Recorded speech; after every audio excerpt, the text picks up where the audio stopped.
Gareen waraanaa adda bilisummaa uummata Tigraay gara kaabaatiin ergama mootummaa Shaabiyaa fudhattee Gondar Hamusii galuutu dhaga'ame. Dhaabni adda bilisummaa uummata Tigraay miidiyaalee qoqqoodinsa farsan irratti humnoota waraanaa wajjin walii galuun tarkaanfii fudhachuuf akka jiru beeksise. Sudaan dhangala'aan laga Abbayyaa balaaf nu saaxile jechuudhaan yoo himattu, Itoophiyaan ammoo hidhaan guddicha Abbayyaa balaa lolaa Sudaan keessatti mudachaa ture hir'isuuf gargaare jechuudhaan deebifteefi. Daawwattootaa fi hordoftoota lammii miidiyaa kanneen asii olitti dhageessan matootii oduu teenya har'aatii amma bal'ina oduu isinitti himna. Hanga dhumaatti nu hordofuun hin dagatinaa isiniin jecha chaanaalli lammii miidiyaa namoota hedduu biraa akka ga'uuf laayik, sabskiraayib, sheer gochuun hin dagatinaa isiniin jecha amma bal'ina oduutti aansina.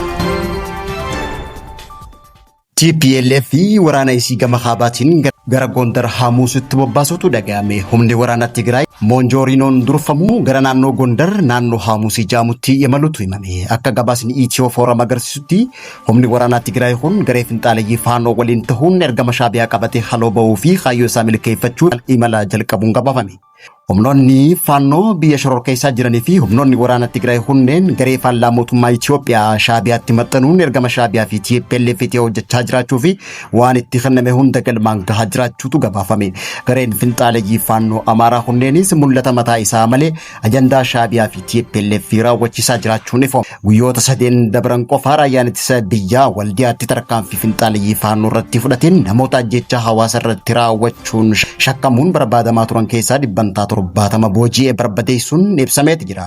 Humnoonni finxaaleyyii Faanoo kunneen yuunifoormii mataa isaanii malee yuunifoormii Shaabiyaa fi TPLF uffatanii akka jiranii fi hidhattoonni Shaabiyaa fi TPLF hidhattoota kana keessa jiraachuun odeeffannoon keessaan nu dhaqqabee odeeffanneeti jirra jechuudhaan maddi odeeffannoo Faasti Marrajaadhaa gabaase. Gaafa fulbaana 27 fi 28 bara 2025 ammoo haleellaa diroonii raayyaan ittisa biyyaa humnoota kanarratti taasiseen garee finxaaleyyii Faanoo dhibbaatama Lekamu harka kennachuun Dhaabni adda bilisummaa uummata Tigraay miidiyaalee qoqqoodinsa hammeessan irratti tarkaanfii fudhachuuf dhaaddateeti jira. Addi bilisummaa uummata Tigraay TPLF miidiyaalee qoqqoodinsa hammeessuu fi ajandaa diinaa hojiirra oolchan jeerratti tarkaanfii barbaachisaaniin fudhadha jechuudhaan guyyaa irraa dhaadannoo isaa dhageessise. Ejjennoon dhaabbatichaa kun gaazexeessotaa fi abbootii qabeenyaa miidiyaa naannichaatti yaaddoo uumeeti jira. Kunis ejjennoo dhaabichi bilisummaa pireesii balaadhaaf saaxiluu akka danda'u yaaddoo qaban ibsan.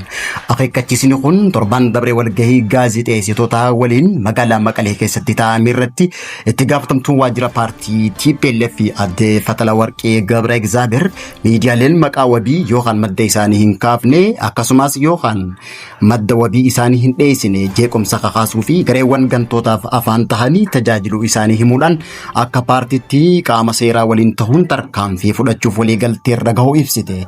Miidiyaan Tigraay waldhabdee dhaaba keessatti liqimfame tan jettu adde Fatala Warqee barsiisonni namoota siyaasaatii fi ogeeyyiin miidiyaa walumaa galatti tokkummaa hayyoota ilaaffisaa jira jechuudhaanis dubbatte.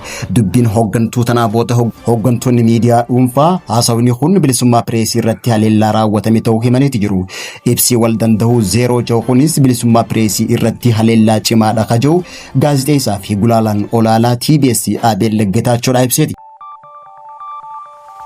Itoophiyaan hidhaan laga Abbayyaa balaa lolaa Sudaan keessatti mudachaa ture hir'isee jira jette. Sudaan garuu lakkii balaan inumaa achi booda lolaan nutti hammaate jechuudhaan ibsatte.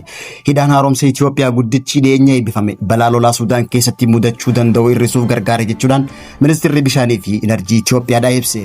Haa ta'uutii malee lolaan ammas hin dhaabbanne jechuudhaan ministeerri jallisii Sudaan guyyaa kaleessaa fulbaana 29 bara 2025 ibsa baase keessatti addeesse. Sudaan laggeen gurguddoo isii lama Naayil Biluu fi adii keessatti bishaan dabaluu isaa kaasuudhaan dilbata dabree akeekkachiisa lolaa baaftee turte. Ministeerri jallisii Sudaan wixata galgalaa akka beeksisetti hidhaawwan naannichaa walitti aansee guyyoota 4 bishaan garmalee gallakkisuudhaan lolaa hamaa Sudaan irratti dhaqqabsiisee jira jechuudhaan akeekkachiisa dabarse. Lolaan hidhaa guddicharraa guyyoota 4 dhangala'aan kun lafa qonnaatii fi mana jireenyaa miidhuu waan danda'uuf jiraattonni naannoo Khartoum Naayil Ayitii fi Naayil Seenaarii fi Biluu Naayil of eeggannaa godhuu akka qaban dhaamsa dabarse.